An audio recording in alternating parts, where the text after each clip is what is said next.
I went on a random road trip, believe it or not. Went up through Northern California, over to Utah, Colorado, down into Texas. And that's when I knew California wasn't for me. Okay. Once I found Texas, I started in North Texas, went all the way down to Austin, over to San Antonio. I knew Texas was home. I didn't like coffee at all. Oh, that's very interesting. Did not like coffee. Big gear I shift. could not stand the taste. I couldn't stand the smell. Some people love coffee because it gives you colon below 5,000. That's coffee. Everybody does espressos, and I'm going, let me showcase coffee in Chemex, in a pour over, in an AeroPress, in a French press, in a really good drip methodology, and showcase what coffee should be tasted like at home. Because not everybody has an espresso machine.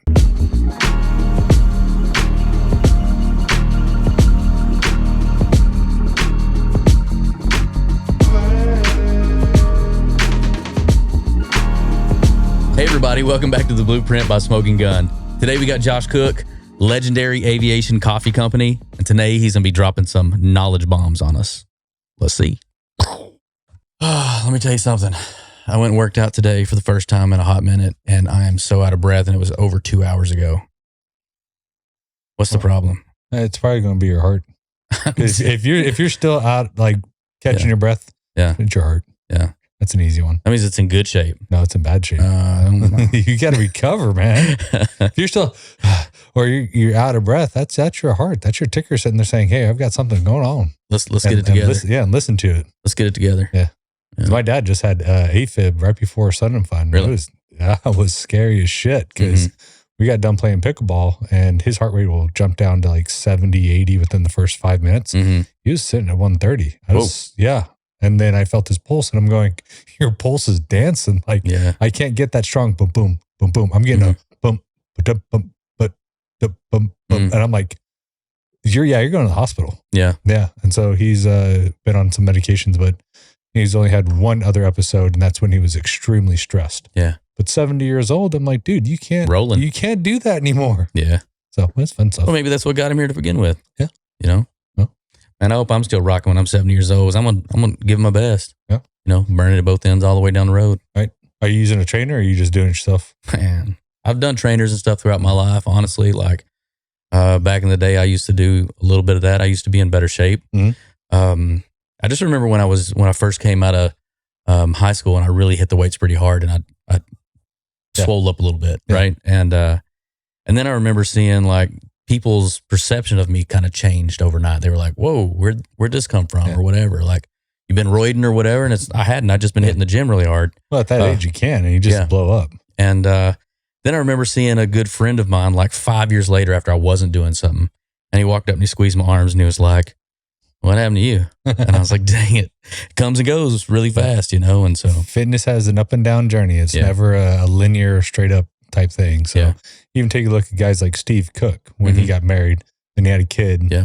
And he's gotten a lot smaller, but now he at least on his Instagram page is showing his progress to get better. And the guy's a former football player though. So it's like at one particular time, the guy probably did something, but we all don't really know because nobody wants to say, "Oh, I took steroids." I was like, I've done a full cycle before. And I'm like, like I took Tren and that shit's intense. Yeah. Anything has two legs and a skirt, watch out. Yeah. But I mean, you can just get big on it so quick. Yeah. But if your diet still isn't like dialed in, you get fat thick. You don't get muscular thick. And I had this mixture of both. So like when people saw me, I was walking around like a freight train. Yeah.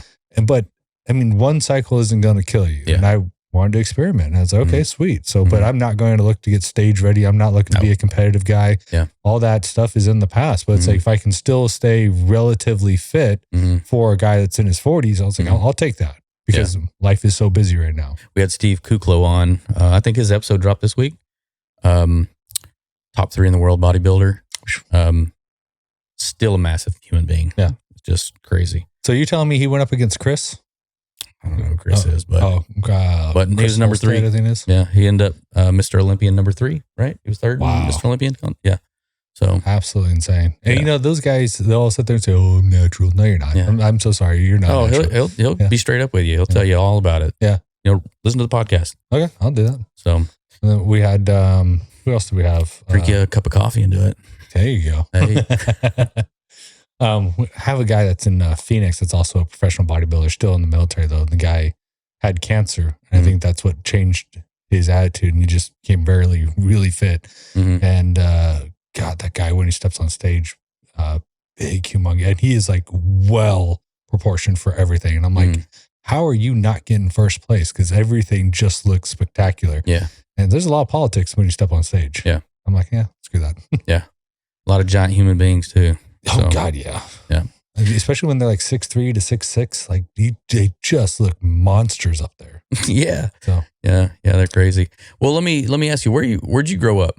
Riverside, California, actually. Okay. Yeah, I was there for years, and then the Department of State came calling. Actually, it was first the military came calling. So joined the military, went over to Iraq. Okay. Did 18 months as a joint venture with the Marine Corps, which was the first Army unit to do that with Marines. That was fun. I just called ourselves basically air transportation. That's really what we did. We didn't do any really cool shit. It wasn't until I got into Department of State, teaming up the DEA, the FBI, U.S. Marshals, things like that. And the 160th was dug in. Actually, funny story is 160th was dug in behind us in Iraq. And then the 160th was literally right next door to us with Department of State. And I was like, it's a match made in heaven, basically. So, but when I got to go to Department of State, which is the international narcotics and law enforcement side of the house, going after poppy seeds and things like that, that was a lot of fun. And then their mission changed towards the end of my time there, which is more like dignitary movements, diplomatic movements. I got to meet a lot of elected officials and things like that, shake the hands, never kiss the ring though. It's like, I'm not going to butt kiss you guys. Like, listen, you guys get all your respect, but I'm not going to sit there and bow down and kiss your ring. Like, you're still a human being. You're still putting your pants on two legs or one leg at a time, not two legs at a time. You know, you're still sitting to take a dump, you know, you're human. I'm going to treat you like one. You know, treat you with all the respect, just not going to kiss your ring. And then what was after Department of State? Department of State went to Lockheed Martin in Phoenix, Arizona. Then California came calling again. Went back to California, stayed there for a few years. And I was like, okay, I went on a random road trip, believe it or not. Went up through Northern California, over to Utah, Colorado, down into Texas. And that's when I knew California wasn't for me. Once I found Texas, I started in North Texas, went all the way down to Austin, over to San Antonio. I knew Texas was home. Why do you think, I mean, because there's a little bit of a tie between Southern California, San Diego type vibe and some Texas vibe. I mean, there's a little tie in there, you know, it's like, definitely not the LA scene to here, but the Southern California, I can see some ties in there to that. Why do you think so many people, you being, you know, one of them, why do you think Texas was a good fit for that? For me, it was the Southern hospitality. Even in Austin, now they sit there and say Austin's a liberal city, and I go, it's a artsy fartsy type thing. They do have that liberal mentality of we want the government to take care of us, but they also have that they want to be left alone. Yeah. I'm like, that's not how the liberal mentality works. So they have like this conservative liberal mentality. And so I was out there with one of my friends having breakfast one day, and next thing I know, I'm striking up conversations with everybody, and they are treating me like family. And I'm like, that was really cool. You get some of that in San Diego. You still get a lot of snobbiness in San Diego, though. And it's changed over the years. I have family in San Diego, so I've been there hundreds of thousands of times. But I'll tell you what, man, like you come here, it's just homey. It's so, your neighbors are nice. They're not trying to always dog you. They're not always trying to outdo you, things like that. They're always inviting you over for barbecues or drinks or things like that. Like everybody wants to be good hostess, or they also want to be good neighbors. It's just, you still get those pocket neighborhoods that are just not what you want to be a part of. But every place is going to have that. You have your bad apples, you have your stenchiness, you know, but the majority of people here in Texas, I can't get enough of it. So I've only been here for 3 years, but I still absolutely love it. That's awesome. You play sports in school growing up or anything? Yeah, I was a basketball player for almost all the way through high school. Really? And I did football for a little bit. So in freshman year, one of my friends, Anthony, said, hey, why don't you come play football, you're kind of athletic and this and that. And we also played basketball together. And so I tried wide receiver and quarterback, or not quarterback, cornerback. There it is. Yeah. And then they sat there and said, "Oh, damn, you can throw." So they're going to make you a quarterback. And I was like, okay. So I did third string quarterback for a little bit. Then it was second string quarterback. Never got to first string just because these other guys were like 6'3", 6'4". And they had long arms. I got blessed with these things called T-Rex arms, but I could throw a bullet if I needed to. So I did that type of stuff, tried track and field for a little bit, and that just wasn't for me. It just not the right crowd. It just wasn't there. Yeah. Did soccer through elementary and middle school. So that was a lot of fun. Loved playing soccer. And then again, you find out that you're white. It's not quite the white sport. But it was a lot of fun playing all these different sports and just experiencing it. I tried ice hockey for a bit, tried roller hockey for a bit. My cousin Pat was really good in ice hockey. He was a monster on the court or on the ice rink. On the ice? Yeah, I was like, holy crap. And then I go on there and he just clobbered me. I was like, yeah, I know when to call it quits. Yeah, I was like, you're a monster out there. And he's like, you just have to be like aggressive at all times. You can't take it easy. And he'd come off the rink just drenched in sweat every time, just top to bottom. And his clothes were like just those sobbing wet clothes. I was like, good Lord. That's crazy. Yeah. So yeah, did all that fun stuff too. So while you were in school, you were thinking sports is fun, playing in that deal, but it's not really for me. At the end of the day, I want to do X when I get out. I want to go to college. Well, actually, no, I want to be a police officer. Wanted to be a police officer, a fireman. And I kept trying, and the dude upstairs kept putting all these roadblocks in my way, not knowing how to read the signs back then. So I forced it. I actually paid for my way to go through Police Academy in 2009. And it was actually at the height of when the recession was happening, basically, and no cities were hiring either. They're being very, very selective. Well, we started with like 78 people in the Police Academy. I think we graduated with like 30 or 40. There was a huge dropout rate. Right. And it was fun for me. I was like, it's just going back into military basic, and they're yelling at you and this, that. I was trying not to crack a smile at all these people yelling at you and all these other people and get down, get up. I'm just cracking up laughing. Like you are paying them or you're getting paid to get in some of the best shape of your life. Just enjoy the hell out of it. And sometimes it was stressful. Sometimes it wasn't. But the dude upstairs, I went on many interviews and the dude upstairs kept like, I'd get to that point where I'm like, hey, I'm getting hired. And he's like, stop.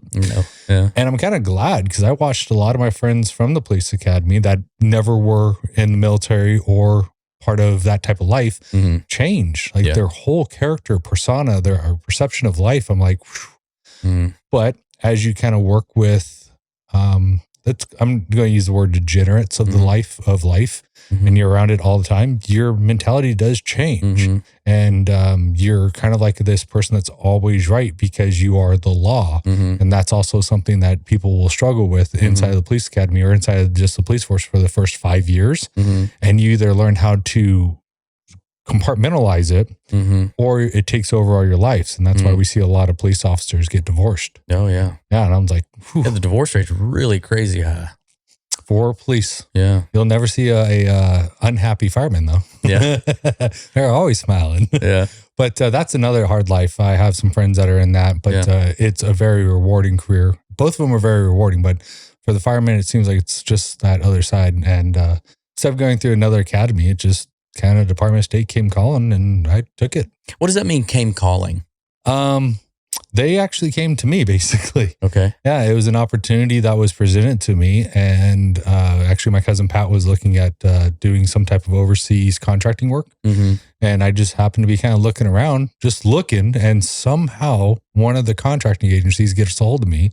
Hey, we work for the Department of State. And this is what we do and so on and so forth. This is your background. We absolutely love it. We want to hire you and bring you over to Afghanistan. And I was like, well, what do I do? Like, well, same thing. Still all operational stuff, still flight testing and all that. So I was like, done. It's going to make a lot of money. Yeah. And it happened. Did they bring up that you were a second string quarterback as part of your background? No. I didn't do that. At that time frame, I was all the subject matter experts for flight operations type stuff. So I didn't need to bring up the second string quarterback. Oh, so this is not directly out of school. This is like, so that's what I'm kind of getting at. Like, you wanted to get into, you wanted to be a police officer, right? And then, so that was falling apart. What were you doing for a job in the interim? So I started actually as a grease monkey mechanic or technician, not a mechanic, technician, because I was only doing oil changes. We weren't allowed to do anything else. And that was kind of fun because I worked with my cousin-in-law, if you will. He married my cousin, Melissa.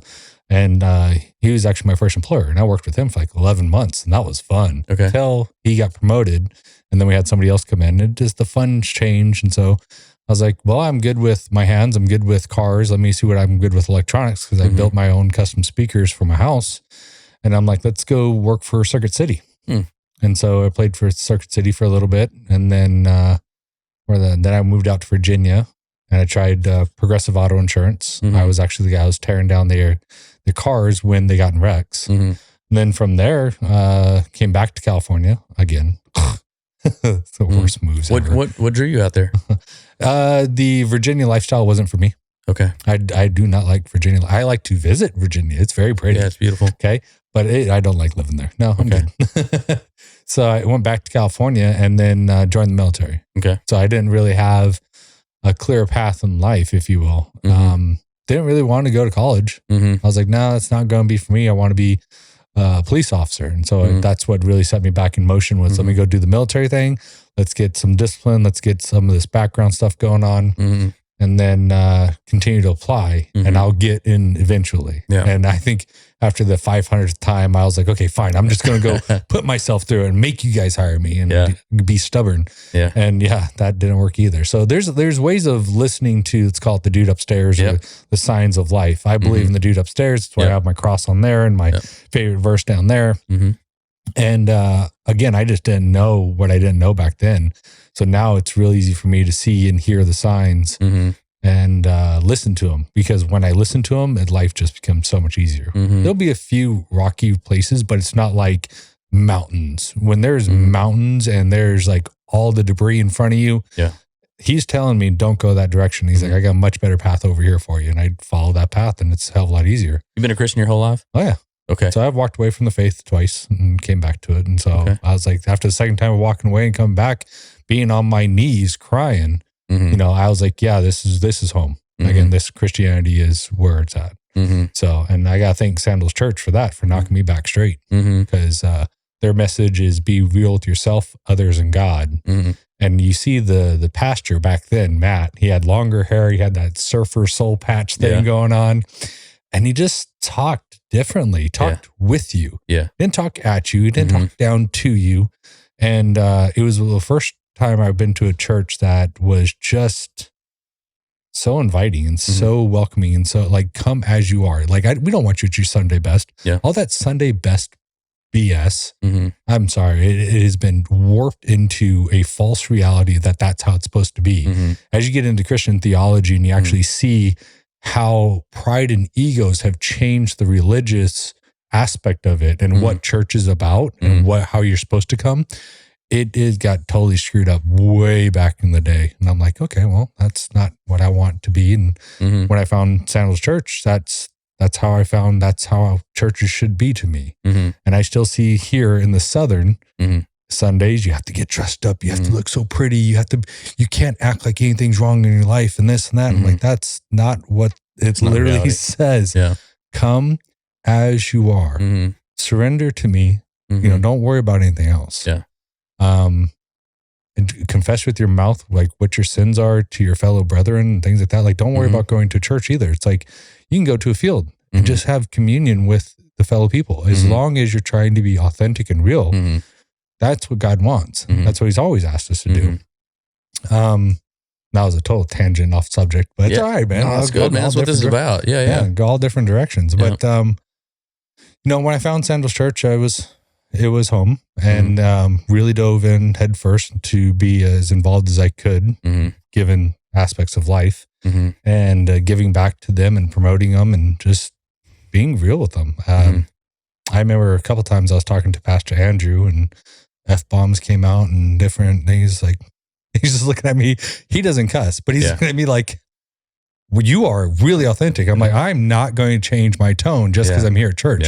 It's not a sin to cuss. Yeah. Okay. We have made it to be that way. And I'm not using it as a derogatory method of communicating. It's adjectives, pronouns, nouns, things like that to accentuate what is going on. Interesting. Yeah. And people will still disagree with that. I'm like, it's okay. That's your perception. Yeah. As I kind of went through the military life, people kept pushing and pushing, go to school, go to school, go to school. And so I went through a pay to play type school, which is, I don't want to throw their name underneath the bus, but there's those pay to play schools where you get the A if you pay them. And I'm like, well, that's just dumb. If I'm going to get an education, I want to get pushed. So I went to Liberty University, the largest Christian university in the world. And a couple of their basic classes you had to take was Christian apologetics, Christian theology, world religion, and so on and so forth. And as I kind of dove down those rabbit holes, like I never got out of them. I kept researching and then hearing Pastor Matt talk about Christian theology and what the context of the Bible was back then and how it's been manipulated into what it is today and how I think it's like 60% of the Old Testament is written in narrative form. So it's supposed to be more of a story. It's not supposed to be, this is how you're supposed to live your life. Like the book of law, Deuteronomy. That is the book of law for the Old Testament, the old covenant, the old way of life. It's still written in a narrative form. And Christ comes over and he goes, hey, all of that is no longer. You have 2 commandments. Don't have anybody before me and love your neighbor as you love yourself.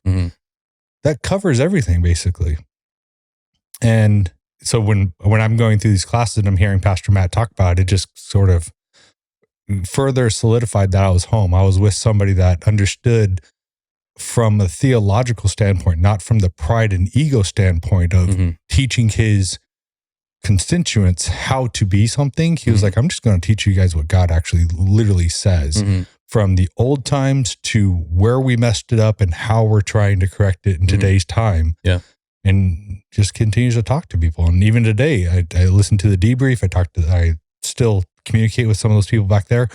It's still an authentic, real church that never talks down, never talks at you. They talk with you. Like you listen to the message and it sounds like he's just talking to you. I'm like, that is so cool. That is really hard to find.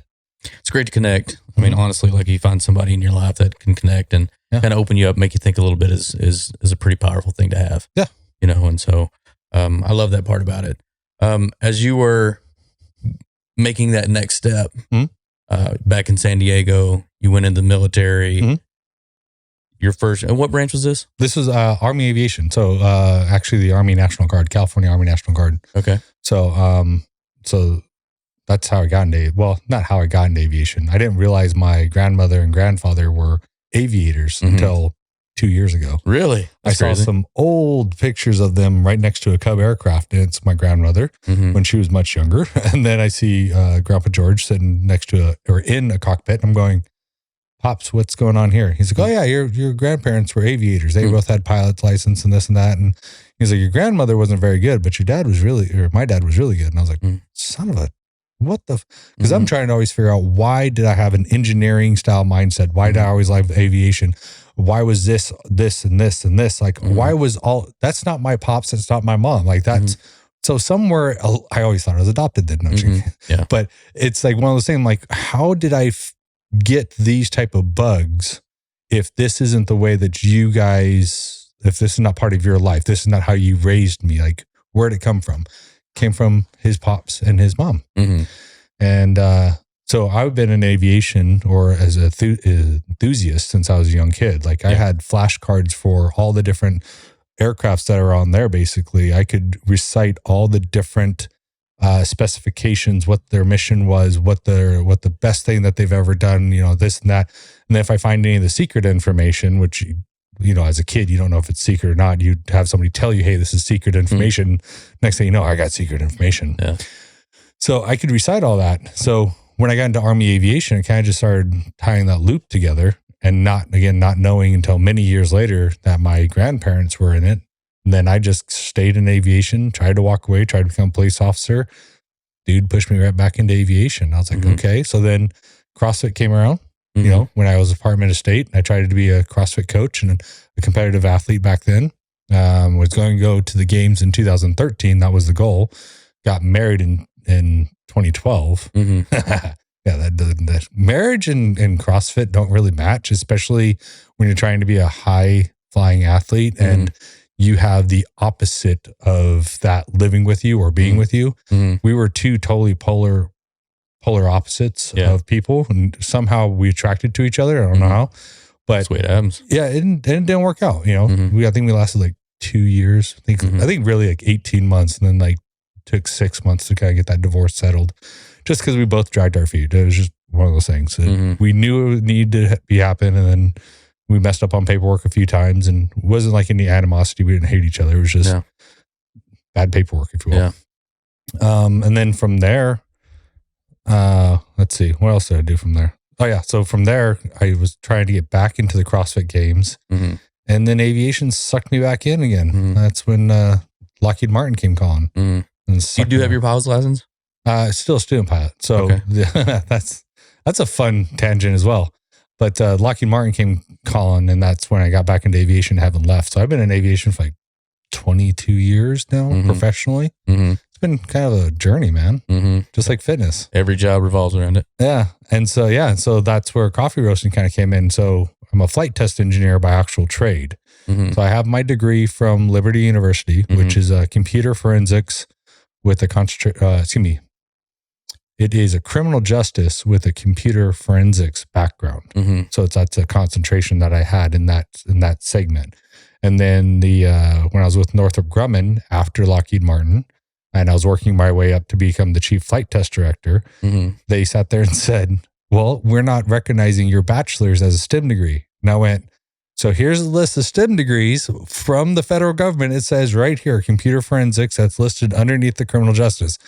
How is this not a STEM degree? And they're like, well, it's not on our list. And I went, so does your list trump the federal government's official list for all the schools to follow? Like, how can you guys have a more refined list than the federal government when that's quite literally a degree? So that pissed me off. And I was like, all right, fine. I'm going to go get my master's degree and just really smear it into your face. So I got an information technology with the concentrations on networks and security degree, which is a full-on STEM degree, checked off every block, smeared it in their face, got promoted all the way up to chief flight test director. And I was like, heck yeah. So we talk about coffee now, like try and segue into that. I started getting into this when I was working my way through the ranks because I didn't like coffee at all. Oh, that's very interesting. Did not like coffee. I could not stand the taste. I couldn't stand the smell. Like some of it was nice, like the flavored stuff, but that was still shitty coffee, to be honest. And I could not get into it. And so I was in. What brand are we talking about at that point? All of them. And I'm not like even some Folgers, or what are you talking about? Some canned coffee? What are we looking at? Everything. So I've tried probably 25 different brands that call themselves premium, especially the one that's all over Walmart and boasting about being a premium brand and premium coffee all over Walmart. And I'm like, there's nothing premium about it, but hey, let's give them a try. They're a veteran-owned company.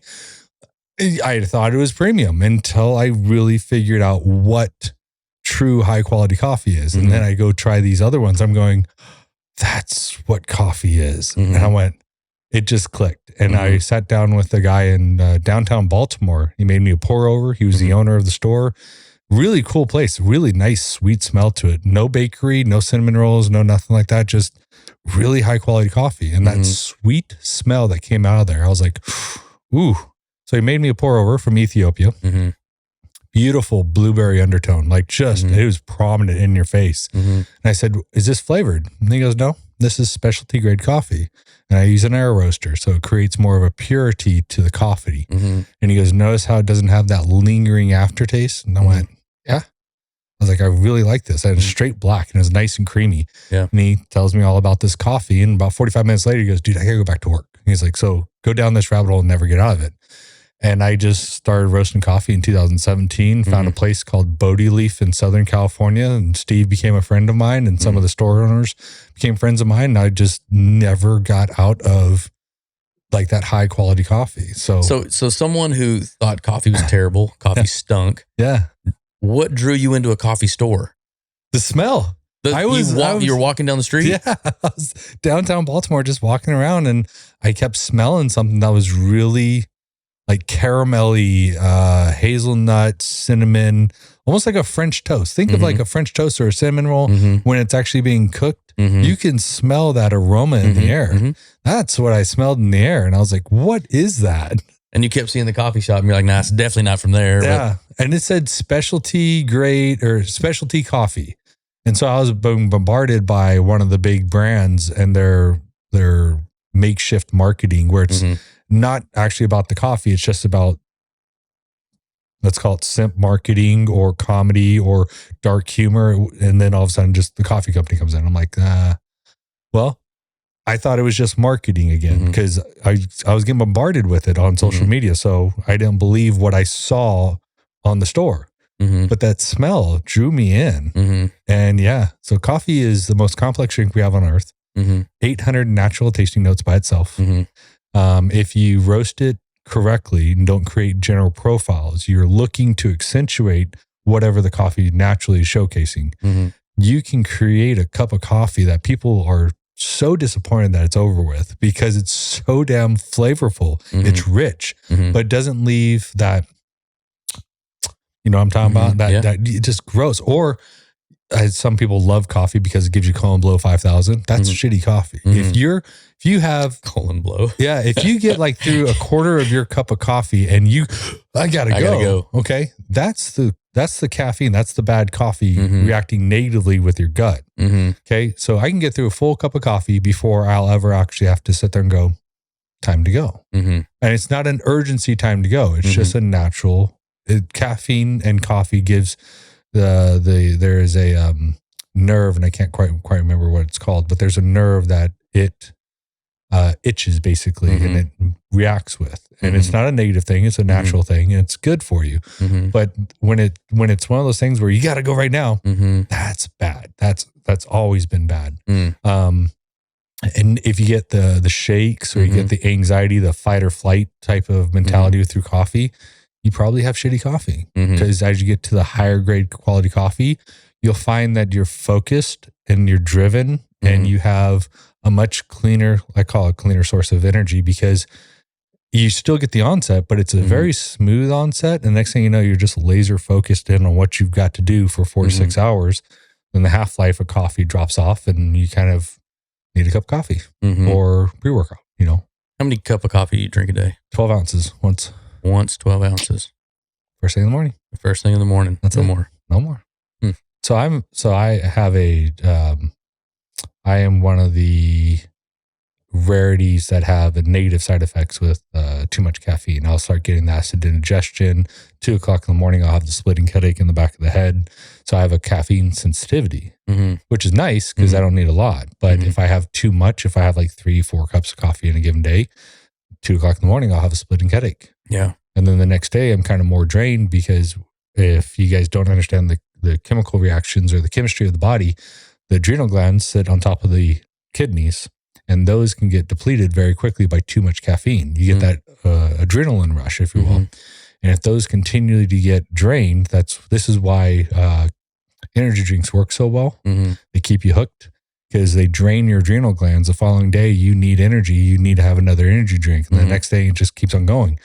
But you can never get enough rest either from that because your adrenal glands take 72 hours to 96 hours to kind of replenish themselves if your diet is correctly, if you're not stressed out, if there's all these and if what's could be's how's.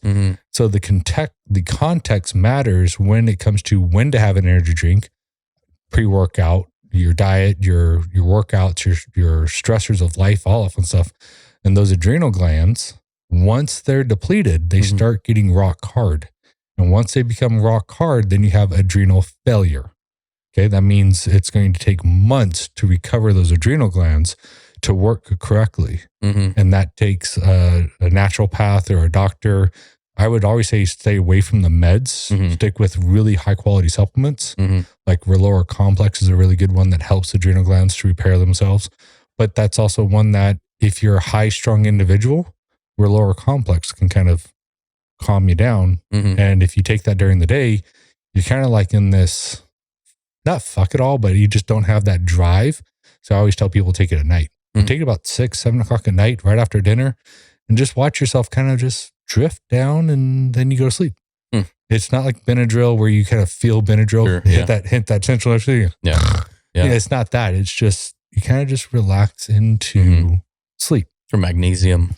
Magnesium is really good too. There's magnesium, there's zinc, there's a ZMA basically that can work really well. But too much magnesium swells up the bowels. So then you end up having eventful times in the bathroom.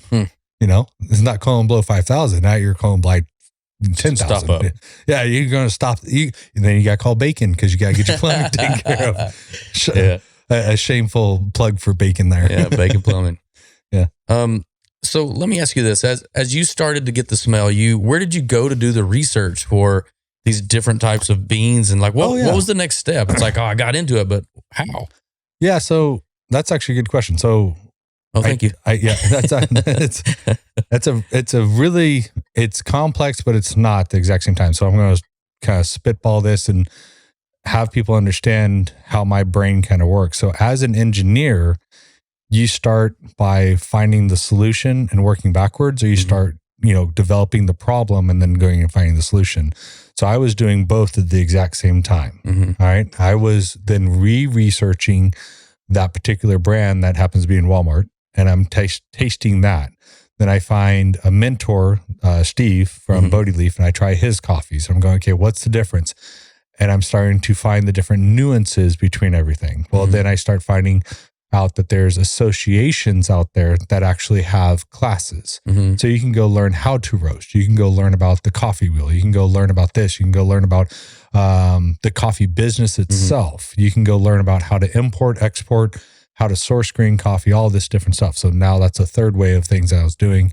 Then I was following a guy named Scott Rayo. He's like one of the most world-renowned, one of them. He's not but he's one of the most world-renowned coffee roasters. And I'm listening to what he has to say on social medias, YouTube's, podcasts, things like that. And I'm going, okay, this guy's got something. So then I start buying his books. So now I'm on my 4th different iteration of putting all this stuff together. I go down in all these different books. I'm going, okay, this is a really good blueprint, if you will, of how to roast coffee. So I go talk to Steve, and Steve's like, yeah, don't follow that guy, do it this way. And I'm going, but why? This is like, this from an engineering perspective makes a lot of sense. And he goes, the science behind this doesn't match this. And I went, there's science behind this? Oh my God, let me go. What do you mean? And so I go down the science route of all this, and it just never stops. So I get into all the science of it going, okay, so how do I roast coffee in ways that accentuates the natural undertones? And you can start with just blasting with a bunch of heat and then dropping it at certain temperatures and then drying it, which is called cupping. And that's what I did. I just blasted the shit out of it, see what happens, see what this Maillard reaction is, and started to figure out what the body is and this and that, what coffee naturally has. So now I'm into my 5th or 6th way of putting this puzzle together by actually doing it and then making a ton of mistakes. And that's why I say I started roasting back in 2017, because I was just at home playing with a little roaster, just trying to figure shit out, and made a lot of bad coffee. We thought it was good though, because we don't know any better. But then you start finding places like, and I'll give a shameful plug here, is or shameless, should I say, not shameful, but shameless, is Onyx Coffee out of Northwest Arkansas. Those guys have coffees that are unique, that are stupid fruit forward. Like, it's just in your face, very citrusy, very like sweet cup of coffee. And I'm like, okay, so that's what a coffee is. That an additive? That's just all in the bean. That's all in the bean. So there's like 1,500 different species of the Arabica plant. And based off of what variation you have, where it's grown, the soil conditions and things like that, it's going to accentuate differently. So as you don't know, or maybe you do know, is coffee starts as a cherry. So it's an actual fruit, and it's not a coffee bean. It's actually a coffee seed. So because we actually pull the mucus off, we actually clean off the bean, and that's called the wash process, and you reveal the seed. Then the seed you allow dry out because you want to get to about 12 to 15% moisture before you roast it. Anything more than that, you got a really wet bean and it can be a pain in the ass. And then you can do a anaerobic process, a natural process, a honey process. There's all these different ways of drying out a bean. Okay. And that's the process. And that all changes the way the coffee is going to accentuate itself. So if you have my El Salvador, I don't even have it up there, but my El Salvador has a Bourbon and a Picas bean in it.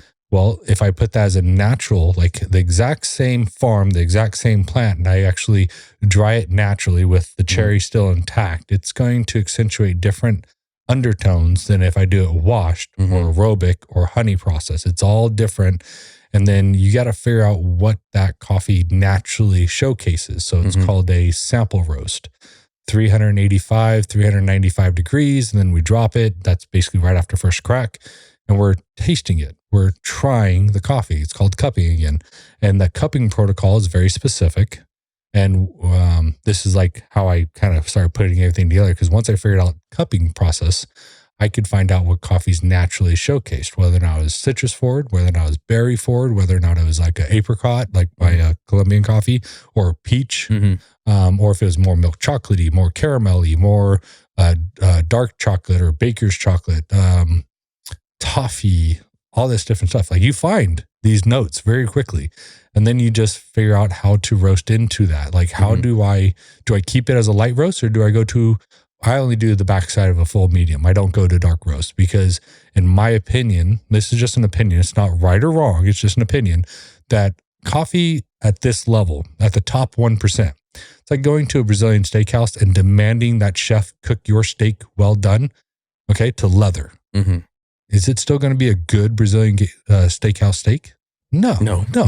Yeah. But then you're going to demand that he puts A1 sauce on it. And then you're going to demand that you have barbecue sauce on the side because he doesn't know how to cook his steak right. I'm like, there's a reason why a Brazilian steakhouse is like $100 a plate. Those guys know what they're doing.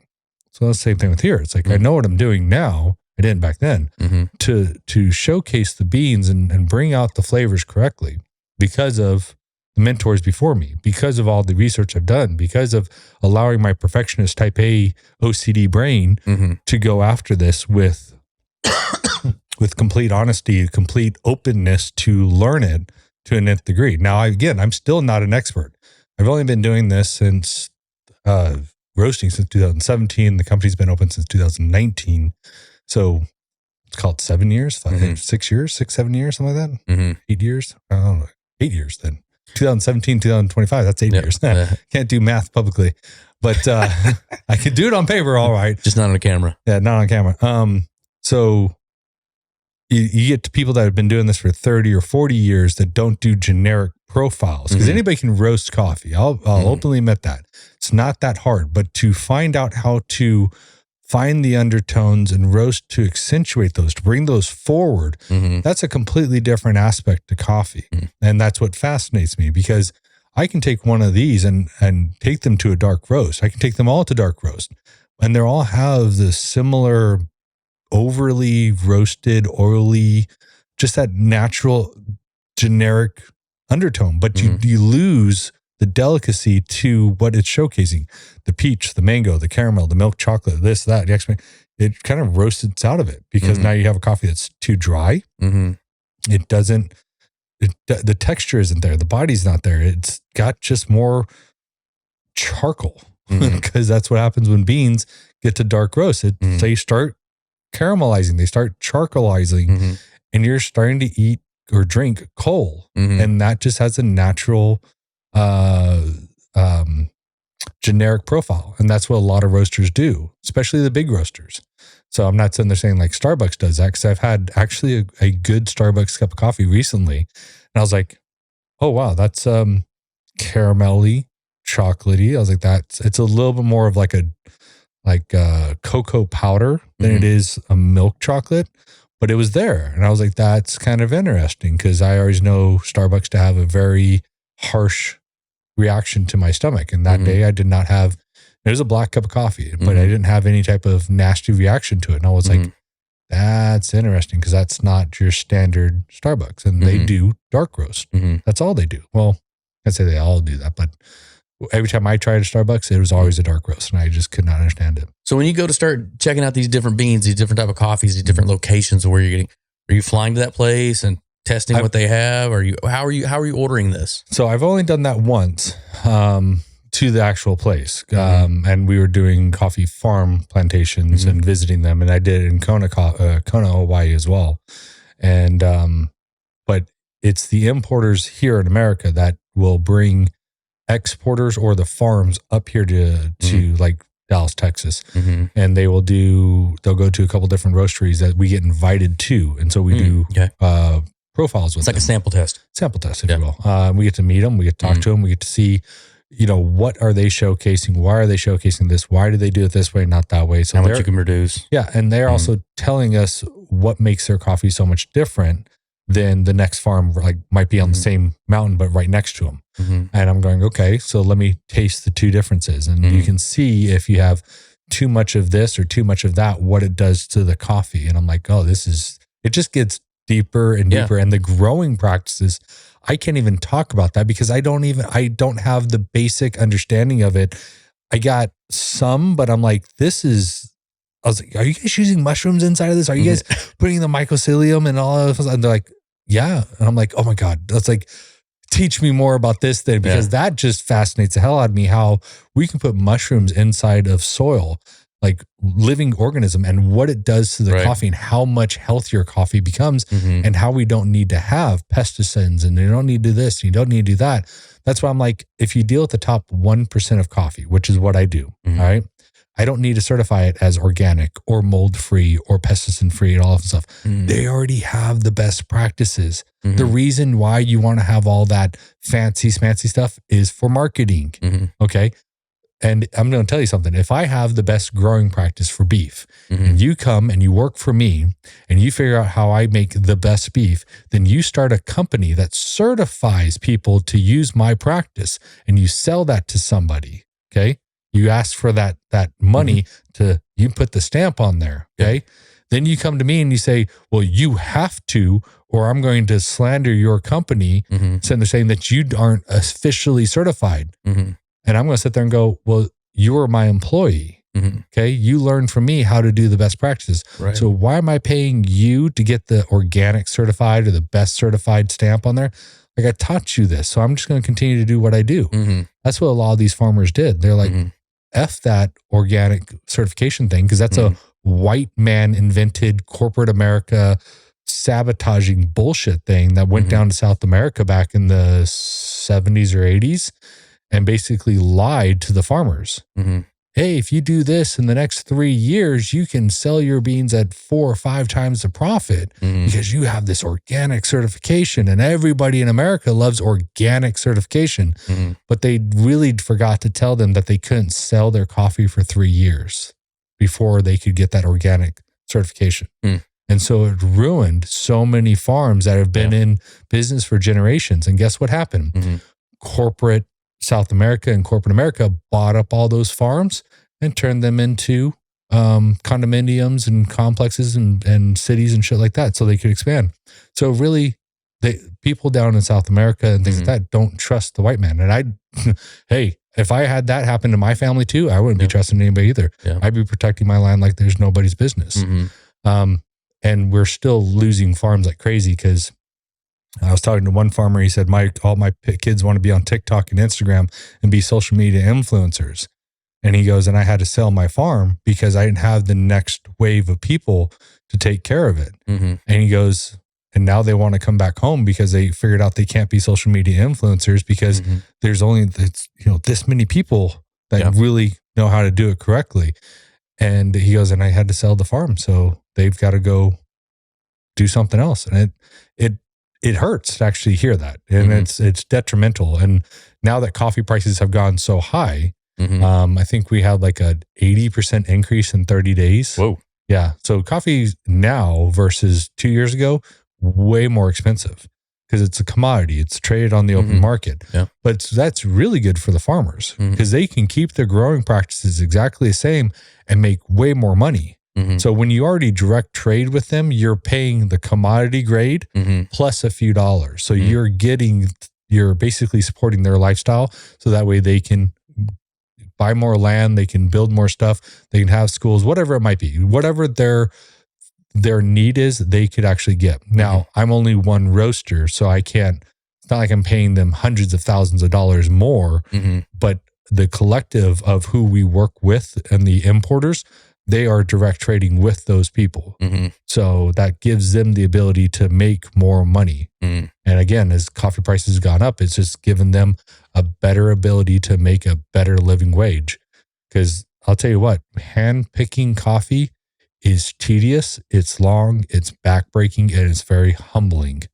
That's why I call my coffee bougie coffee. Bougie coffee. Yeah, it's a humble beginning, and it's a sophisticated characteristic or lifestyle, which is what they're trying to get to. And that's why we create such a beautiful cup of coffee. It's a very sophisticated drink. Humble beginnings, sophisticated drink, bougie coffee. So don't call myself premium or gourmet, and I'll never say I'm the best. I just sit there and say deal with the top 1%. So if you think about these different flavors, and is everything out of the country that you're buying from, or is okay? So I like Hawaiian coffee, but it's not. I don't know. It's not to what I want to bring to market. So maybe I'll find one. I mean, there's a couple people that have reached out just recently that said, "Hey, we want you to sell our coffee through your brand." But I'm like, is it your coffee? Like, are you roasting it, or are you the green grower? And it's always a third party. I'm going, I'm not doing that, guys. I actually quite literally roast my own coffee. I source it as well. So I'm very picky with what I bring to market. And where's your roaster at? Here in Rockwall. So I've got one here in Rockwall. Okay. And then like when we do Sun and Fun or Oshkosh, or when we have huge events where I need to do 3,000 pounds, okay, I hit up my buddies that are in Dallas actually. So there's quite a few different roasters that are all friends with each other, and they have their own businesses and their own little markets and things. And so one of the roasters that I met up with was Jonathan, and I sat there and was like, this is what I'm looking to do, and so on and so forth. If I bring the coffee to you, I mean, how are we going to do this? And we built a really great relationship that it's called co-roasting, where every Friday I would basically go to him and I would roast my coffee. So today I was off. I still have some coffee from Sun and Fun. So, and we have Cars and Coffee tomorrow. So we're going to be taking what we had from Sun and Fun to them, and it's going to work out. Then next Friday, I'll basically be with Jonathan again, co-roasting up about 60 pounds now. So which is actually kind of funny. We started with like 30 pounds to 60 pounds in a given week. Now we're doing 60 pounds of each variant, and we have 8 variants. Wow. So I'm like, and we go through that in a week. I'm like, okay, so that works. So my roaster is just a small sample roaster or commercial grade sample roaster.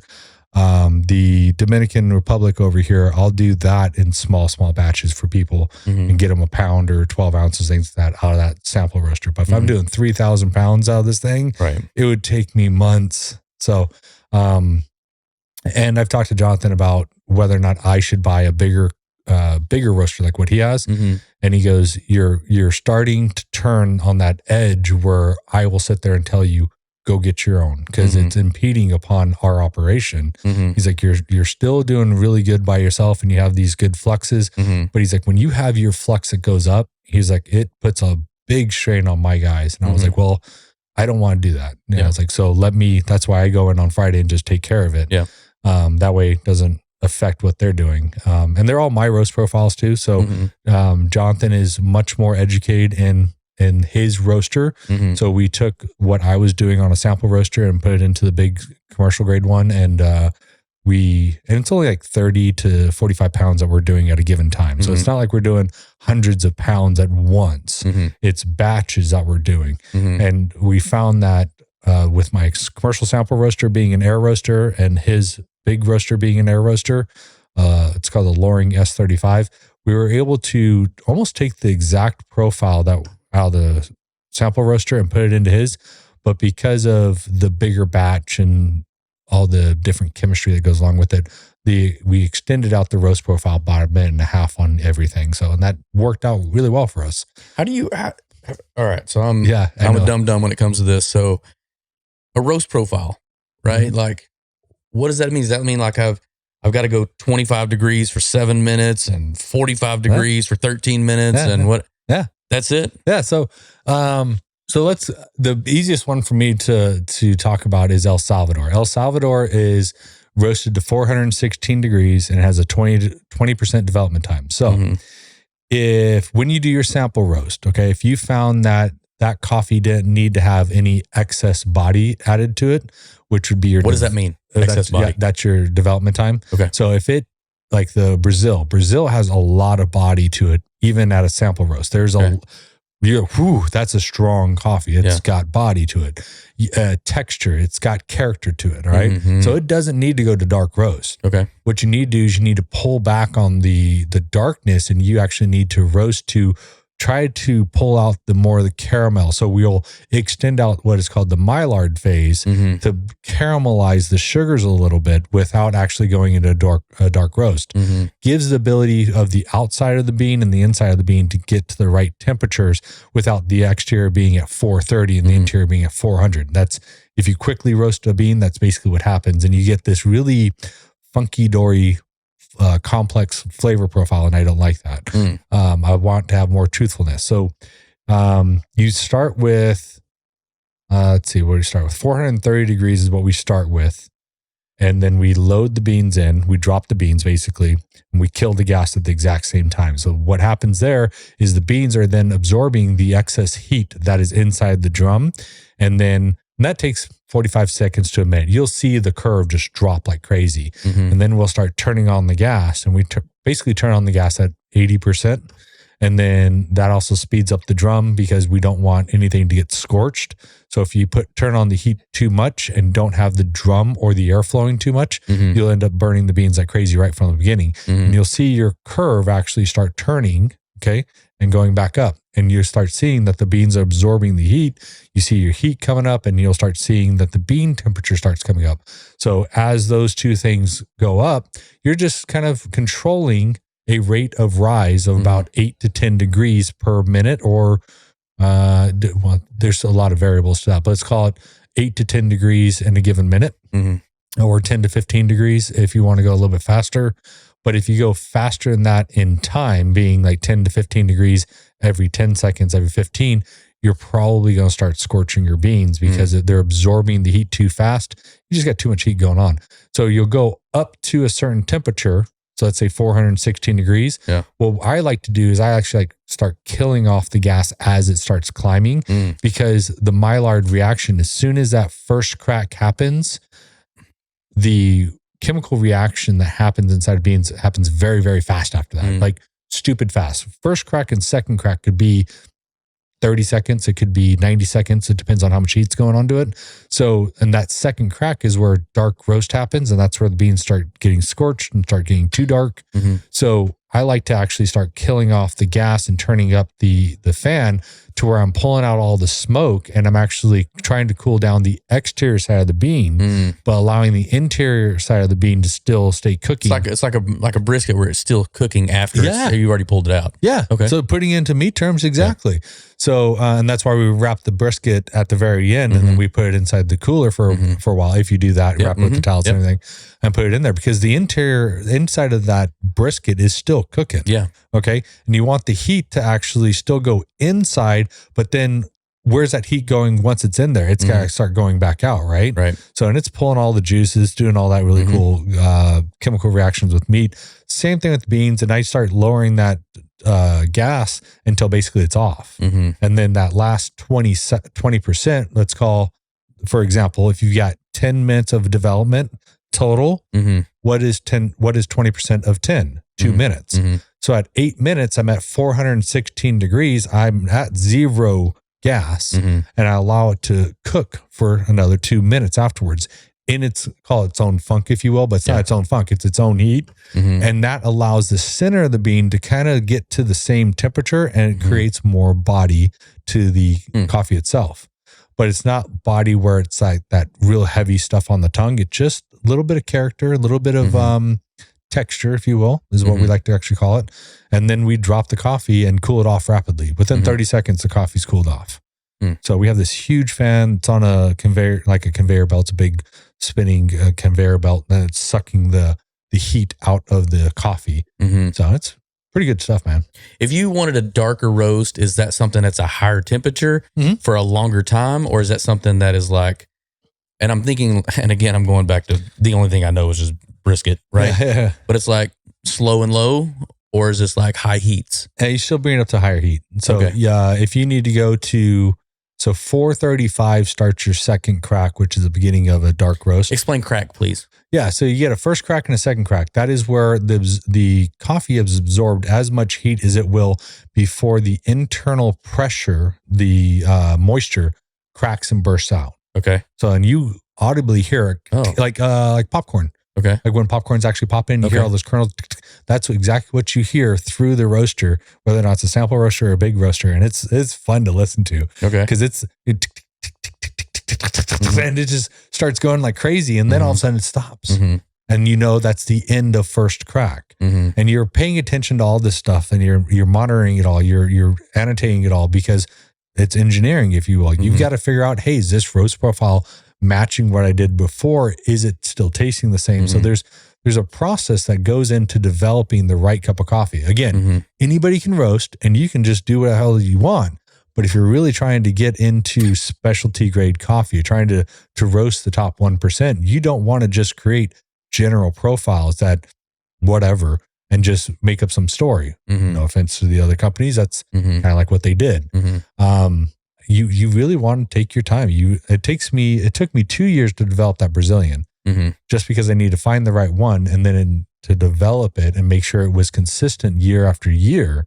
It takes me a while. So I don't bring on coffees very often, but when I do, you've got something unique. You got something that you're not going to find on the store shelf, all that fun stuff. So first and second crack, you got the first one, which is the releasing of the moisture and pressure that happens.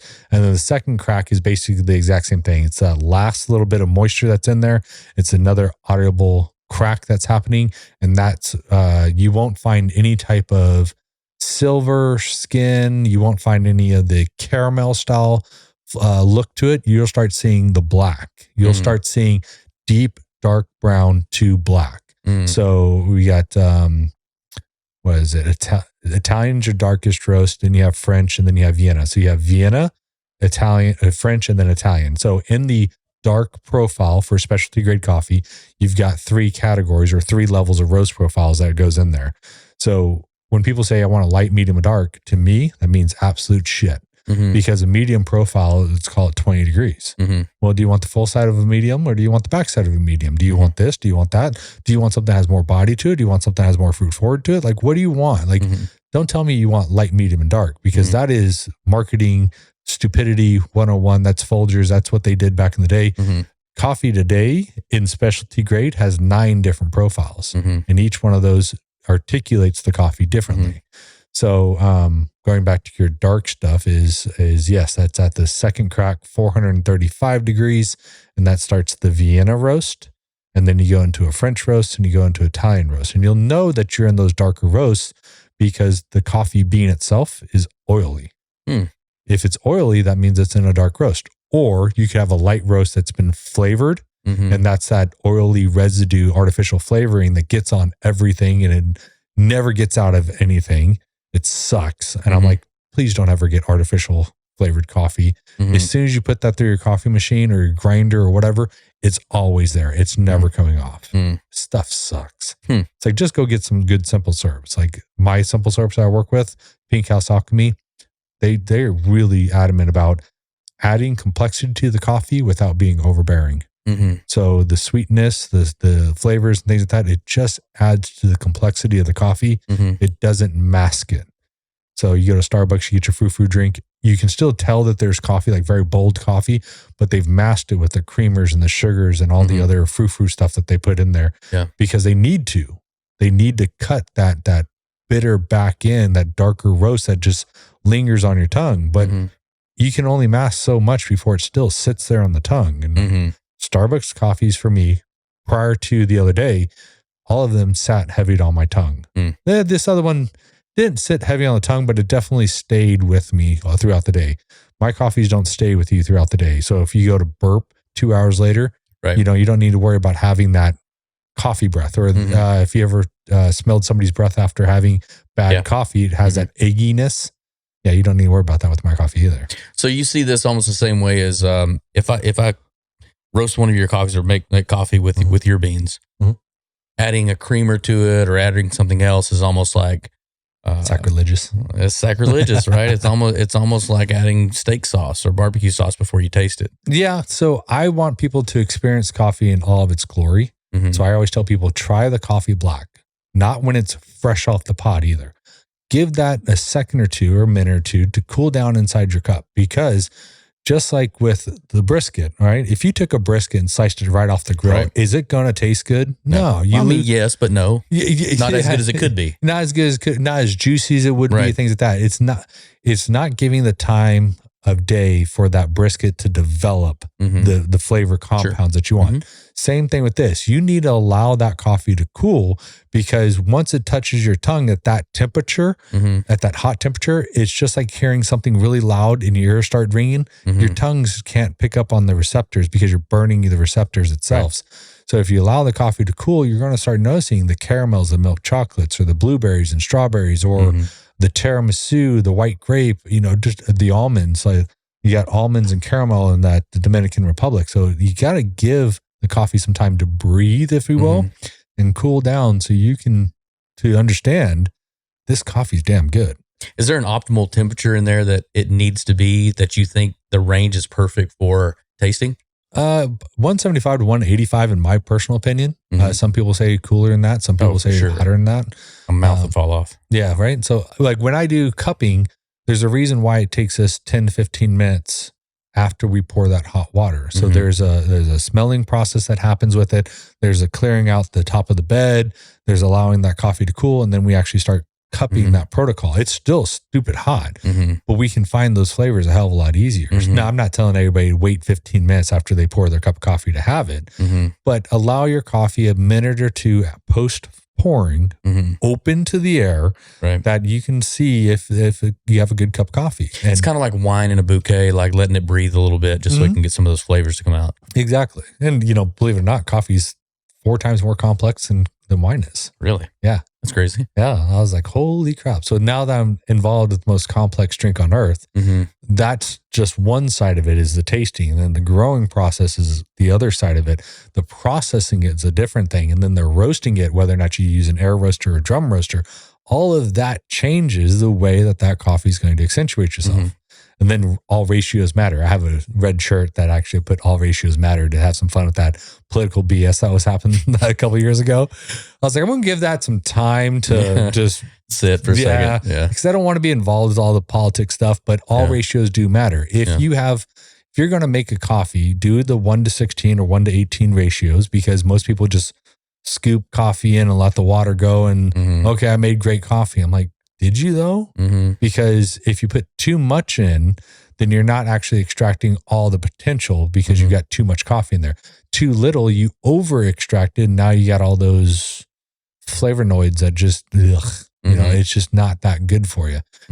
So there's a reason why ratios matter. Going back to learning about stuff, Specialty Coffee Association, they've got classes like crazy. So just diving down onto all this different stuff and finding all these different pieces and starting to put the puzzle together. I mean, I've got my puzzle put together, but that doesn't mean it's the puzzle. You go talk to these guys that have been doing this 30, 40 years. All right. Here's a great one. All right. Everybody sits there and says, why don't you have the roast date on your bags? Coffee's only good for the first 2 weeks, and I'm going, I used to think that too. Okay. There's a reason why I don't put roast dates on there. I did a lot of A/B testing, and then I talked to one of my mentors. He gave me a coffee that was 4 weeks post roast. He gave me a coffee that was literally a day post roast. Night and day difference on quality. The 4 weeks post actually had more body, more character, more flavor to it than the freshly roasted coffee. And he goes, we're dealing with the top 1%. So it's like a brisket. It's like a Brazilian steakhouse. There's a reason why certain things take some time to develop. He's like, once you get that coffee done off gassing, believe it or not, some body comes around to it. Some more flavor compounds start to actually accentuate themselves. And this is a relatively new phenomenon that we found in the last, call it 5 years, that some of our lighter roasted coffees need more time to develop themselves sitting. just sitting in the barrel, not doing anything else. And I say barrel because majority of us use those Brute trash cans, and we all put our coffee, not all the coffee, but we put a lot of coffee in there, and we allow it just to sit there. And some people sit there and go, oh, that's white labeling, or they sit there and say, no, don't do that. You have to drink that coffee in the first week or two. And I'm like, so going down that rabbit hole, the reason a lot of people put their roast dates on their bags, or they sit there and say, have it in the first 2 weeks, because they do dark roasts. Dark roasts oxidize very quickly. So they get stale very quickly, especially if it's been ground and put into a bag. It's off-gassing very quickly. All those compounds are disappearing. You can still get some of them. It's just not as fresh. And then you taste it and you have like this lifeless coffee. I've had lifeless coffees at work, and I'm going, this is old coffee, or this is coffee that has been sitting around for a while. Not saying it's bad. I'm just saying it's lifeless. Okay. Bad coffee is like baggy, like dirty water. Okay. You can taste that there is a offness to it. And it's like, is that the water quality or is that the coffee? As long as we have good water quality, then we know it's baggy coffee. It's something that it's not just lifeless. It's got some undertone to it that's just like call it a farty water, if you will. Farty water. Yeah, like how do you water? So I had Floridian water when I was in Florida, and I call it Floridian water because I tried the water, I tried a soda, I tried a lemonade, I tried an iced tea. All of them had this dirty water, dishwater. You know what? Yeah, think about when you use the same towel to wash your dishes 1,000 different times, but you never actually wash that. And it's got that weird mildew smell. Yeah, mildew or just weird smell to it. That's what I kept tasting. I was like, what the hell is going on here? So once I put everything through my filter, everything was fine. I'm going, okay, you guys have fart water, if you will. Right. I just call it Floridian water. And I was like, this is just gross stuff. But again, it helps to say if it's the coffee or the water. And I always tell people, start with high quality H2O, not reverse osmosis, just good filtered water. That's what Bobby Boucher says. Yeah, good filtered water. And I'll tell you what, you'll have a night and day difference experience with the coffee. You talked about it being the same as, or 4 times more complicated than or wine. Complex than wine, right? Yeah. Does coffee have an aerator to it? Not really, no. That's why when you brew, so it depends on which way you want to talk about. The espresso style is a forced extraction. Then you have like a pour over, which actually aerates the coffee when you're doing it, because you'll see that coffee, when you're actually doing a pour over or you have it in your coffee maker, if you move the lid and you watch the water hit the coffee, you'll see it gets foamy. You'll see that there's CO2 that's actually off gassing, and that's called aerating, if you will. And that actually allows the coffee to accentuate more of its natural compounds. We don't want CO2 inside the coffee itself. We want that off gassing. Now, if the coffee doesn't off gas like that, that means you probably have old coffee. Okay. Again, one of my mentors, when he gave me that coffee that was 4 weeks old, post roasting, it's still off gassed. It still showcased that it had the bubbliness, right? That's a good sign that you have good quality coffee, or not good quality coffee, just good, fresh coffee. So if you put ground coffee inside of, let's say, one of those vacuum sealed containers, and you then 6 months later bring it out, you're going to notice that the coffee still has aroma to it, but there's a funky dooriness smell to it, because that coffee still needs to off gas. That CO2 needs to escape. What happens when CO2 stays inside of a container for a long period of time? It creates an atmosphere that is inconsistency for good, fresh coffee. So it actually makes it funky. It's not moldy. It's just funky. It's got this weird taste to it. So coffee always needs to breathe one way, not both ways. It just needs to off gas. That's why there's valves on side of bags that allow air to escape but nothing to go in. The off gassing that you want to do. But do you take this coffee right here 6-8 months later, because it's whole bean, grind it down, put it in the coffee maker, you see that it actually off gases.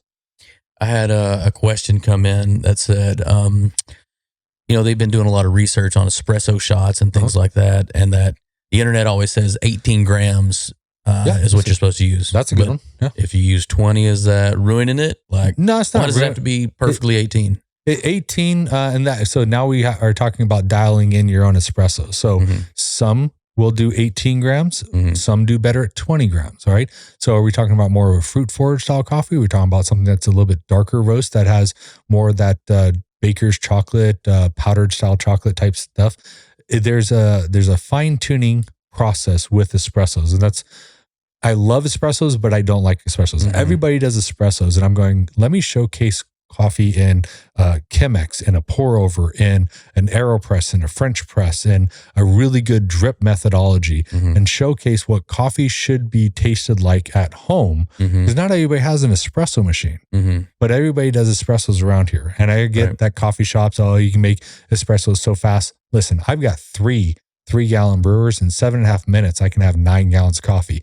You guys cannot compete with the amount of volume I can do. And it takes 5 minutes for each one of those machines to actually replenish the heating compound or heating element, excuse me. So it's like in 15 minutes, I can have 18 gallons of coffee out. No coffee shop, even with a 3 pod espresso machine, can put out that much coffee that fast. Gallons wise, maybe shots, but not gallons wise. Good Lord, my watch is blowing up like crazy today. Means I got orders coming in, which is good. So 18 grams, 20 grams, it's not going to ruin it. It just depends on your espresso machine. It depends on the type of coffee that you have, all that different stuff. There's a complexity to it. I can't sit there and say, yes, it will. And I can't sit there and say, no, it won't. Because I can also talk about grind size. Your grind size is going to be dependent as well to if you have a lighter roast, a darker roast, things like that. Darker roasts can actually be more coarse on an espresso grind, just a little bit more coarse, because they extract very quickly. Whereas a light roast, it actually extracts slower. So you want a longer, do you want a longer draw on your espresso shot, or do you want a finer grind? It depends on the espresso machine, because not all of them are going to have the exact same water temperature or the exact same bars of pressure. It's the complexity just continues to go, and it takes some fine tuning. You've got to play with 5 to 10 before you can find out, okay, this works really well with this, and you need to annotate it, because if you have somebody else coming to make you coffee and they're going to do it their way, you're like, no, this coffee is dialed into this specification.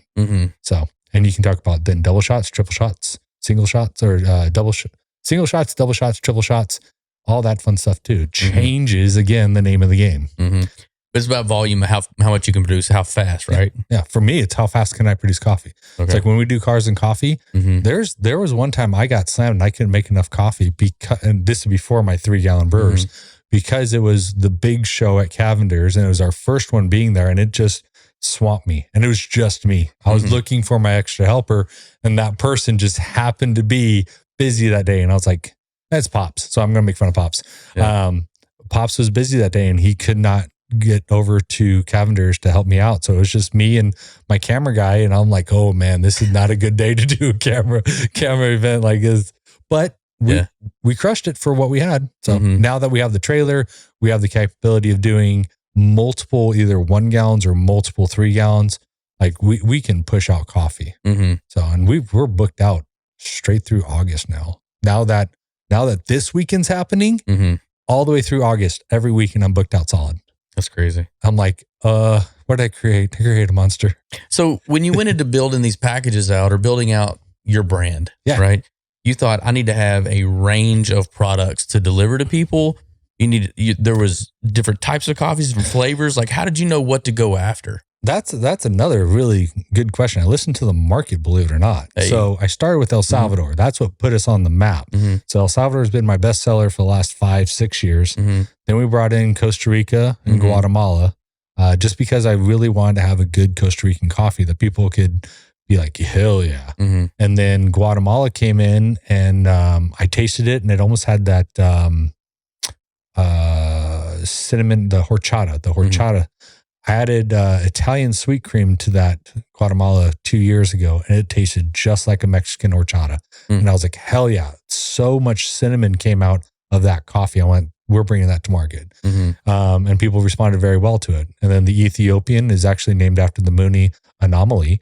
And that's an aircraft that has 45 different colors painted onto it. And the primary colors are like red and purple, well, blueberry and strawberry undertones. And so I talked to Liam and I was like, let me get the exclusiveness to make a coffee after your aircraft. Got it. And then somebody asked me at work, hey, are you ever going to do a Brazilian? And I kept tasting Brazilians and they had scores from like 78 to 82 on the coffee scale. I have to have a bare minimum of 85. Okay. So an importer will sit there and say, this coffee grades 85 and a half. Sweet. Let me try it. That's a pretty damn good coffee. Let me put a roast profile to it, send it out to be graded. Comes back 83, 82, 81, and never hit 85. And I went, who graded this? Oh, well, the Q-rated graders down there with the exporters, when they grade coffee, that's what they gave them. And I went, was it a grader associated with that farm? Yeah. Yes. Yeah. I found out later, yes. Grade your own product. If you grade your own product, you have to be unbiased. You really have to be truly unbiased. And a lot of them try. But there's times where some money gets involved and it's not like 5-10 points higher. It's 1 to 2 points higher than where it really should be.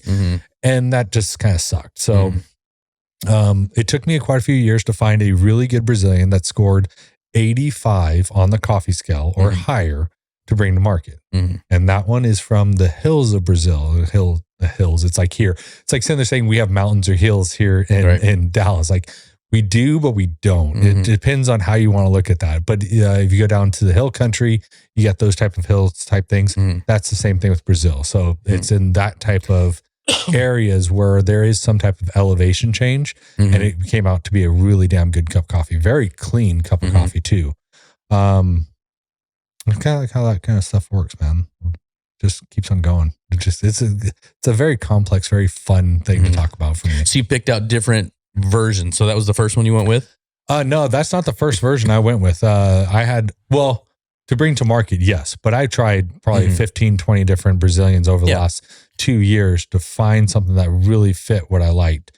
But listening to what other people wanted. So people are calling for like a Sumatra, but then taking that Sumatra and matching it to an aircraft. Excuse me. If I have a Sumatra that is very light bodied and it's got more fruit forward type stuff or spice type forward, do I name that after the B-52 bomber? No, the B-52 bomber is a fucking ginormous aircraft. It's very heavy. So I need something that has a very heavy body to it. Something bold, okay? Something that when it hits you like a ton of bricks. So maybe I'll get into like a Robusta style coffee.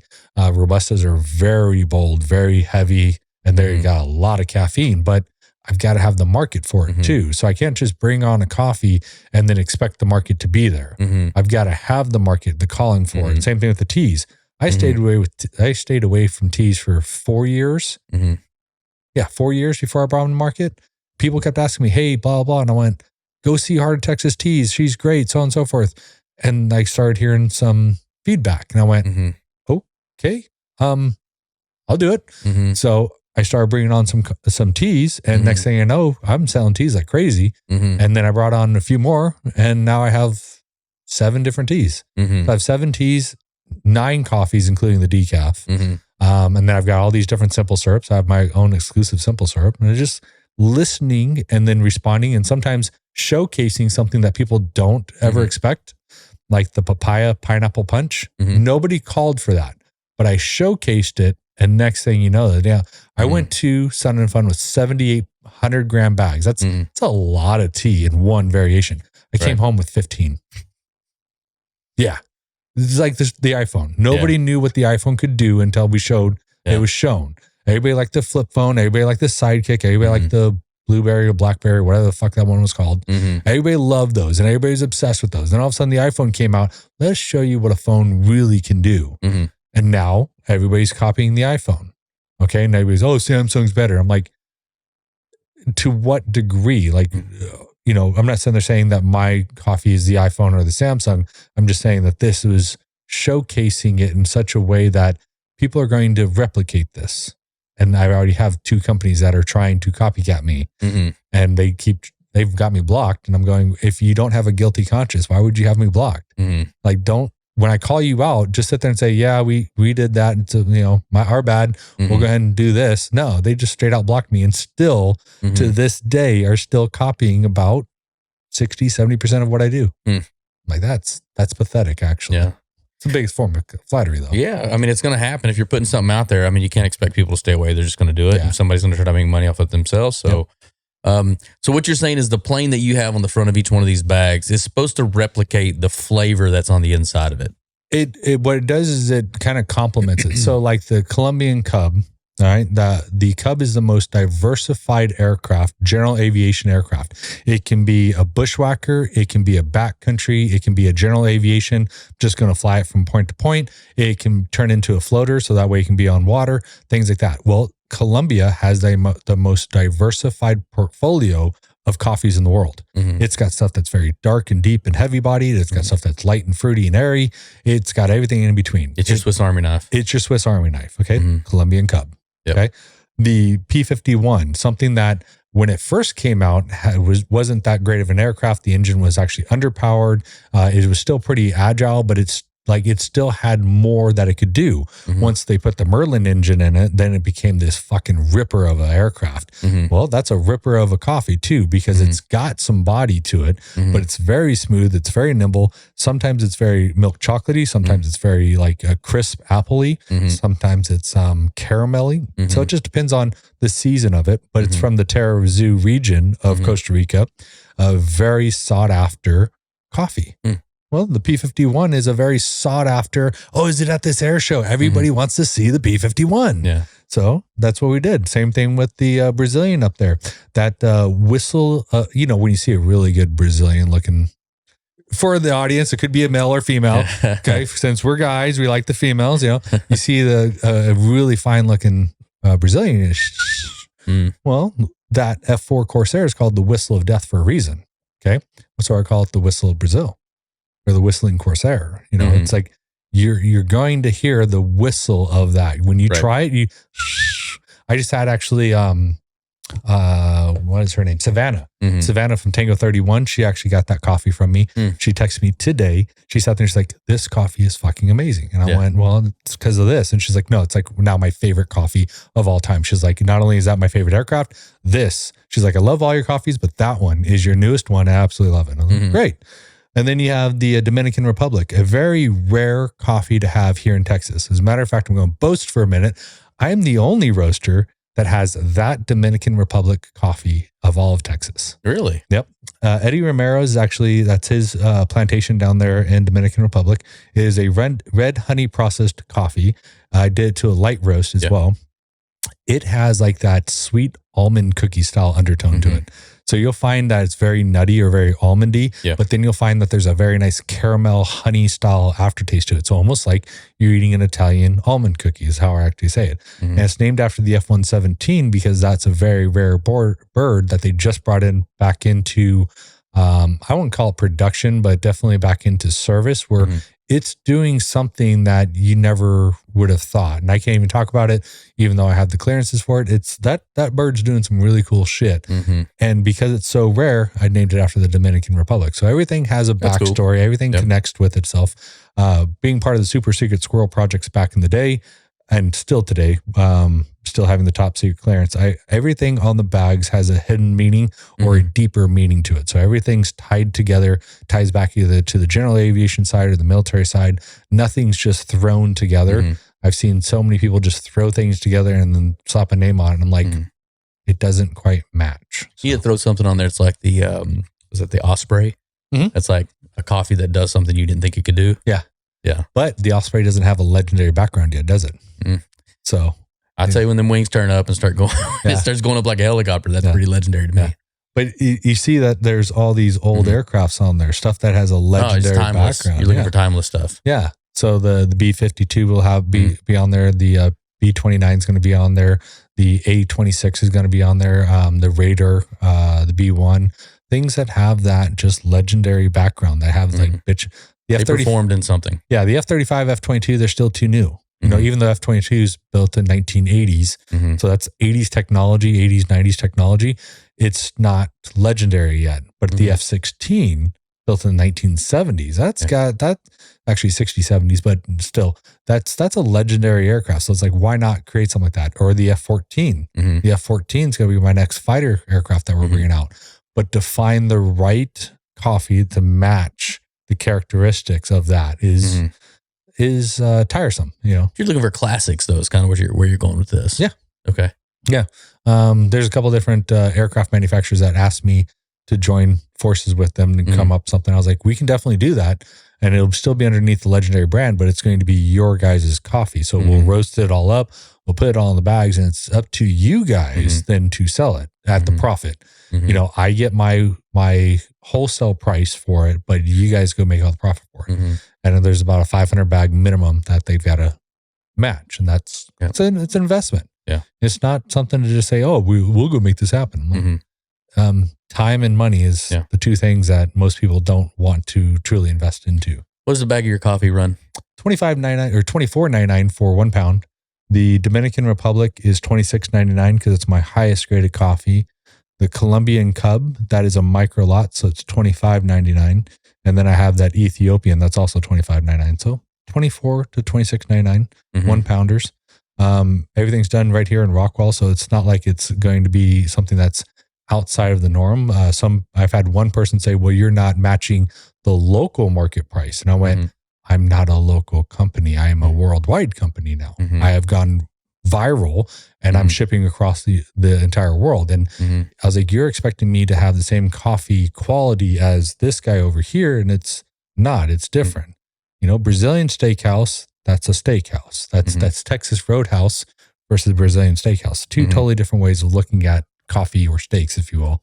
And it's just different. So is that because the quality of their beans are just not the same quality that what you have, or do you think it's the profile or the preparation, or what are you looking at? It's actually a lot of different things. So picking on one of the bigger companies, they're on Walmart shelf for $11.99, $12.99, somewhere around there. Okay. Then they do a buy one, get one free. That means it's $6 for each bag of coffee. Well, you can't run a company at $6 a bag unless your cost is $3, maybe $4. So you make a few dollars off of it. Well, one of my coffees, actually that Dominican Republic right there, is $10.50 green a pound. I can't retail that at $16, at $12, at $13. And that should actually be around $32 or $34.99 by the industry standards of how to price these things out. So the fact that I have it at $26.99 means you guys are still getting a killer deal. And I've got 10% off discount codes all over the place, supporting different aviators. So there's a way of knocking that price down. But the problem is if we knock the price down, if we continue to knock the price down, then that 10% back that we do to nonprofits every month, they're not getting a nice chunk. Okay. They're getting a very, very small chunk. So I don't want to be the coffee company that gives 10 cents per bag back. I want to be the coffee company that gives $1 or $2 or $2.50 back to a nonprofit every month. Texas Valor Project, Coast to Coast, Defenders of Freedoms, Veterans Outpost, Patriot Paws. Those are all right here in the Rockwall County, if you will. Well, Veteran Outpost, even though Dave lives here, Veteran Outpost is out in Greenville, so it's Hunt County, but still, it's all right here. Airplanes and Coffees here in DFW, we're their official coffee sponsor. These are the different things that we give back to. This month, we happen to be giving back to Sun and Fun because we were their official coffee sponsor. So why not continue to give to them so their nonprofit can go be successful? Right. So there is that aspect of it as well. So it's just one of those things, though. You can't take that Brazilian steakhouse and compare it to a Walmart steak. Okay. Big difference on quality, on processes, the flavor, the juices, the texture, all that fun stuff.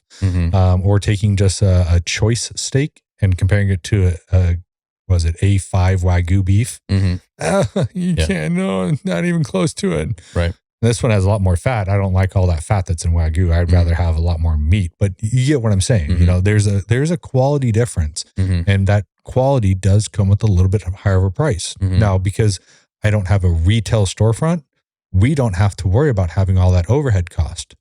I got my little roaster, I got my little co-roaster, and I do everything right out of the house. So I keep the prices down. If I get my own roastery and my own storefront, then the price has to come up to what I'm supposed to be doing it at. And that's really hard for a lot of people to swallow. You're doing everything drop ship. You don't have anything. No, not drop ship. I do everything myself. Okay. So that means I'm bagging, I'm tagging, I'm doing everything. I designed all those bags. I seal all these bags. I fill all the bags. I grind all the bags. Everything's done out of my house. So when you order, we have our 60 pounds of coffee in the barrels, just like every other roaster does. And we scoop it out and we put it in the bag. We put it whole bean or ground. So when we did the 3,000 pounds prior to Sun and Fun, every Thursday, Friday, we were with Jonathan roasting up, bagging, tagging, boxing, all that fun stuff. So it took us 4 weeks to get to 3,000 pounds, but that was 8-hour days. And then we did 2 12-hour days to seal the deal. So it's still really fresh coffee. You sell everything online? Primarily online. Cars and coffee, airplanes and coffee. The farmers market's coming up, so we'll do it there. Different events, things like that. So it just depends on what it is. I want to be more with the public than them trying to come and find us and be geographically locked. I love to go to the air shows and actually set up a booth and actually teach people about coffee and have them try different things, blow their minds. So that's what we really like to do. That's why we call ourselves Not Your Average Coffee Roaster as well. Do you have your thing in any stores at all? I have a few different wholesalers, but I'm very picky with that. If they don't move the coffee within the first 2 to 4 weeks, I pull it back off the shelf and cancel the contract. I'm like, you can't ruin a good cup of coffee. You can't ruin a good reputation, things like that. If you're not actively trying to push the coffee, if you just want to have it on your store shelf, let me give you guys blank bags and tell people to come get me, come find me. And so a few different people that I have actually canceled it. A lot of air museums have actually picked us up though. So the Pueblo Air Museum, Palm Spring Air Museum, the Sun and Fun or the Lakeland Airspace has actually picked us up. There's a couple different ones I'm in negotiations with to actually have our coffee put there. Depends on their foot traffic. If they only have 10,000 people come through a year, it's not a lot of people. But if you got 100,000, 200,000, 300,000, Pueblo Air Museum, I think it had 160,000 people come through last year. So they were moving coffee like crazy. So I've had 6 orders from them last year, and they just recently, right before Sun and Fun, put in another big order. So as long as they're pushing the product and it's not sitting there for a long period of time, we can do business together. That's a funny thing because I remember we had a pit master on from Terry Black's, and he said, one thing I can't stand is when people take those social media photos and they squeeze the brisket and the juice comes out of it just to show how moist it is. Yeah. And he goes, that drives me crazy. And I was like, why? And he said, you'll never be able to get that juice back into that meat. He goes, you've just ruined it. And he goes, and I thought about that for a second. I thought, well, it's a piece of meat. You're using it for advertising. You're dropping people in and whatever. And he said, I don't care about all that. I just really care about the meat. I care about what I've produced. Like this thing is sacred. It has gone through the process. It's exactly what it's supposed to be. And this is how it's supposed to live. And this is how it's supposed to be enjoyed. And you've taken that from it. Yeah. And I thought about that when you said these coffee beans can't stay on the shelf because they're going to get old and stale. And whoever goes to enjoy that is not going to enjoy it the same way that it needs to be enjoyed. So I don't want that. Yeah. I'd rather not have your business than you have someone put a product in their mouth that is not what it's intended to be. Yeah. Not up to my standards. Yeah. So I'm stupid picky about the standards. If you don't meet the standards, I don't care. Like bring your standards up. Yeah. Period. The end. It's strictly business. Yeah. It's not saying you're a bad person or a bad store, things like that. If you don't have the foot traffic, I'm not going to put my stuff in there. You can beg me all day long. Not going to happen. Yeah. So how about you guys change your business practice? And then we can talk. Yeah. Because if you get the storefront or if you get the foot traffic, then maybe. So, because if you're not still going, if you have 1,000 different products, if you have 1,000 different coffees and you want mine on there, but my coffee takes 8 months to move off your shelf, that doesn't do me any justice, doesn't do you any justice because you just held on to that debt for a long period of time and you had to pay somebody for it. Right. And then when someone tries my coffee, they're going to be like, well, this is just a standard cup of coffee because it's lifeless. And I'm like, no, it's not. It really is not. So that's why I like to do more direct events, do online type stuff. So again, we move through all of our 60-pound containers in a week. So I'm going to switch gears for a second. Oh, whiskey, beer, wine. Yeah. Or a seltzer? Let's just fuck with you. I'll do seltzer. No, I'm a whiskey guy. I actually like I like all variations of whiskey too. I like rye whiskeys to corn whiskeys to all of it. So it just depends on what it is and the mood that I'm in. Are we going to mix it with something? We're going to do an old fashioned. I'm asking you. Yeah, you tell me. Sour, all that fun stuff. I enjoy whiskeys. You a whiskey Coke guy? I can be if it's going to be Jack, then yeah, give me a Coke because I don't like Jack. Yeah. So and once you start getting into those $80, $90 bottles, you start finding like, okay, this isn't just your average thing of whiskey. Let's not pour it in a soda. Yeah. So it's the same thing with the coffee. Once you start getting into that higher quality stuff, one of my mentors, going to call them out, Onyx, they brought a Geisha Variation coffee, and I think I got 6 or 8 ounces of it roasted. From them. It cost me $85. So the next one that I saw was $105. They sold out of the $105. When I saw it in my email, 3 days later, I go to order it. It was sold out. So it's not about the price. It's about whether or not it's really damn good quality coffee. You going to start getting that coffee that those animals poop out? Kopi Luwak? Yeah, it's just a name. So I'm not going to do that. It's the fermentation process that goes, the coffee bean goes through, and then they wash it out and things like that. We can replicate that through humans, not through humans, just putting it in a barrel and fermenting it, farting into it. Yeah. But it was made famous by the Bucket List, the movie Bucket List. Yeah. And then they started caging and they started doing all these different practices that it's just a name now. So have you had it? I have not had. I'm going to be okay with not having something like that. So the most expensive coffee I've had or know about, should I say, is from Panama City. It's the Geisha Variation. It's won the Golden Bean Award for years. And I'll tell you what, man, I think it's like $165 a pound green to me. Crazy. It is so expensive. But it is one of the finest cup of coffees. I think it scored 98 out of 100.